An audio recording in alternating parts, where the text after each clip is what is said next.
For over 1,000 years, one empire ruled the world. Then it vanished. At its peak, Rome controlled the lives of 70 million people across 3 continents. Its roads, its armies, its laws shaped the entire world we live in today. And yet this unstoppable giant collapsed. How does the greatest empire in history simply fall? This is the story of how Rome fell, and the warning it left for us all. To understand the fall, we must first see how high Rome had climbed. Rome began as a small city, just farmers and soldiers on 7 hills. But through war, ambition, and genius, it conquered everything around it. It crushed Carthage, it swallowed Greece, it seized Egypt. By the year 117 AD, Rome was the most powerful force the world had ever seen. But hidden beneath all that glory, the cracks were already forming. The first enemy of Rome was not a foreign army, it was Rome itself. As Rome grew rich, its leaders grew greedy, lazy, and corrupt. Emperors spent fortunes on luxury, games, and their own pleasure. The once mighty Senate became a nest of backstabbing and bribery. Power no longer went to the wise. It went to whoever could pay or kill for it. In one chaotic period, Rome had 26 emperors in just 50 years. Most of them were murdered, often by their own soldiers. How can an empire survive when its leaders keep killing each other? This constant chaos at the top slowly poisoned everything below. Corruption was only the beginning. Rome had a second deadly enemy, money. Running an empire this huge cost a staggering amount of gold. Armies needed pay, cities needed grain, emperors needed their lavish games. To pay for it all, emperors made a fatal decision. They cheated the money. They mixed cheap metal into the coins, making more of them out of nothing. The people noticed. The coins were worth less, so prices exploded. This was one of history's first great cases of runaway inflation.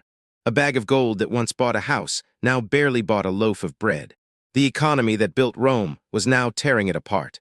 A broke empire cannot defend itself, and Rome's enemies were watching. For centuries, the Roman army was the most feared fighting force on earth. Disciplined legions of loyal Roman citizens conquered the known world. But as Rome declined, fewer citizens wanted to fight for a corrupt state. So Rome made a dangerous choice. It hired foreign mercenaries to fight its wars. These soldiers fought for money, not for Rome. Their loyalty could be bought. Many of them were the very barbarians Rome once fought against. Rome was now trusting its survival to the same people trying to destroy it.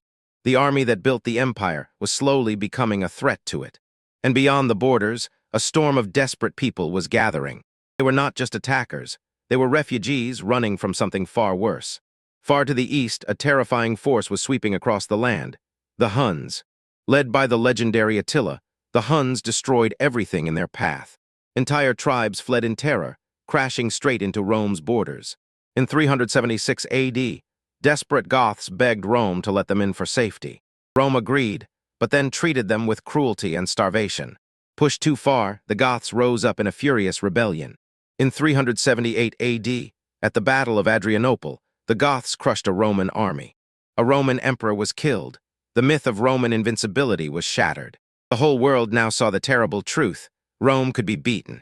And once that secret was out, the wolves began to circle. By now, Rome had grown too vast for one man to rule alone. So in 285 AD, the empire was split in two, east and west. The wealthy east thrived, with its capital at Constantinople. But the poorer west, ruled from Rome, began to wither. The two halves should have helped each other. Instead, they competed. The rich East often left the poor West to fend for itself. And the West, weak and broke, was now exactly where the enemies wanted it. In 410 AD, the unthinkable happened. The Goths reached Rome itself. For the first time in 800 years, the Eternal City was invaded. For 3 days, the Goths looted and burned the heart of the empire. The world was stunned. If Rome could fall, what was safe? But the dying empire was not done suffering yet. In 455 AD, another tribe, the Vandals, sacked Rome again. They stripped the city of its treasures so brutally we still use their name today. The once glorious capital was now a broken, looted shadow of itself. The Western emperors who remained were weak puppets, controlled by barbarian generals. Real power no longer belonged to Rome. It belonged to the very invaders. The empire was now just a name, a ghost of what it used to be. And then came the final blow, the end of it all. In the year 476 AD, the last Western Roman emperor sat on the throne. His name was Romulus Augustulus, just a boy, barely a teenager. It was a cruel irony. Rome was founded by a Romulus and ended with one too. A barbarian general named Odoacer marched on the city. There was no great battle, no heroic last stand. The empire was simply too weak. Odoacer simply removed the boy from the throne and did not replace him. For the first time in over 1,000 years, there was no emperor in Rome. The year was 476 AD. The Western Roman Empire was officially dead. No explosion, no final war. It just quietly faded away. The greatest empire in history did not die with a bang. It died with a whisper. But why did it really happen? Let's uncover the deeper truth. Historians have argued about Rome's fall for centuries. There was no single cause. It was death by 1,000 cuts, many problems all at once. Political corruption rotted the empire from the inside. Economic collapse and inflation destroyed the money that held it together. A shrinking, disloyal army could no longer defend the borders. Waves of desperate migrants and invaders overwhelmed the frontiers. Splitting the empire left the West too weak to survive alone. Each problem made the others worse, until the whole system collapsed. No empire, no matter how powerful, is ever truly safe. But did Rome really vanish, or did something survive? In the East, the Roman Empire actually lived on for another 1,000 years. We call it the Byzantine Empire, with its glorious capital Constantinople. It preserved Roman law, knowledge, and culture for centuries. And even in the West, Rome never truly disappeared. Its language became Italian, Spanish, French, and more. Its laws became the foundation of legal systems we still use today. Its roads, architecture, and ideas still shape our world. So in a way, Rome never fell. It simply transformed into us. But the warning of its fall still echoes across the ages. Because the things that destroyed Rome can destroy any society. And that is why this 1,000-year-old story still matters to you today. Every great power in history believed it would last forever. Rome believed it too. The Romans called it the Eternal City. Yet corruption, greed, and division brought even Rome to its knees. The lesson is timeless. No nation is too big to fail. Strength on the outside means nothing if you are rotting on the inside. A society survives only as long as its people believe in it. When trust dies, when leaders only serve themselves, the end begins. Rome did not fall in a day. It fell slowly, choice by choice. And by the time anyone noticed, it was already too late. So the next time you hear someone say their nation will last forever, remember Rome. Remember that the mightiest empire ever built crumbled into dust. Not because of one enemy, but because of 1,000 small failures. Greed, corruption, division, complacency, the silent killers of nations. These are not just ancient problems, they are timeless ones. Rome teaches us that civilization is fragile. It must be protected. It is not guaranteed.